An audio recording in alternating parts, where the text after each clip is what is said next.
येथील विटा हायस्कूल व संजय भगवानराव पवार ज्युनियर कॉलेज विटा येथे भारताचा 76वा प्रजासत्ताक दिन मोठ्या उत्साहात आणि दिमाखात संपन्न झाला। सुरुवातीला ध्वजारोहण विद्यालयाचे मुख्याध्यापक माननीय श्री हनुमंत जाधव यांच्या शुभ हस्ते संपन्न झालं। नंतर राष्ट्रगीत, झेंडागीत, संविधान व महाराष्ट्र गीत अतिशय सुरेल आवाजामध्ये तबला व पेटीच्या सहाय्याने विद्यालयाच्या विद्यार्थिनी व विद्यार्थी यांनी सादर केलं। त्यानंतर NCCच्या विद्यार्थ्यांनी डोळ्याचे पारणे फेडणारे संचलन सादर केलं।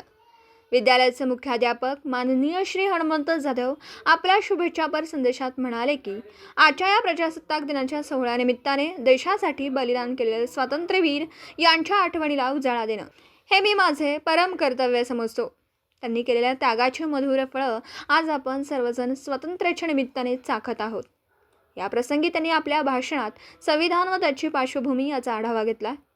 या समारंभाला स्कूल कमिटी सदस्य माननीय श्री नंदकुमार पाटील साहेब, रयत शिक्षण संस्था दक्षिण विभागाचे बांधकाम सल्लागार माननीय श्री महाडिक साहेब, Shri BT Patil sir, Shri Patil SJ sir, पर्यवेक्षक माननीय श्री देशमुख हे सर व सर्व शिक्षक, शिक्षकेतर कर्मचारी उपस्थित होते। प्रजासत्ताक दिनाचा औचित्य साधून विद्यालयात अनेक देशभक्तीपर गीतं व इतर सांस्कृतिक कार्यक्रमांचे आयोजन करण्यात आलं होतं। त्याचं नियोजन विद्यालयाच्या उपशिक्षिका सौ समंतिनी पाटील मॅडम यांनी केलं। या सर्व आखीव रेखीव कार्यक्रमाचं नियोजन विद्यालयाचे क्रीडा शिक्षक श्री पाटील MS सर व NCC प्रमुख श्री तारळेकर सर यांनी केला।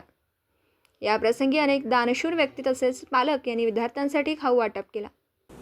दिवसभरातील घडामोडींचा आढावा घेण्यासाठी पाहत रहा N24 मराठी न्यूज चॅनल।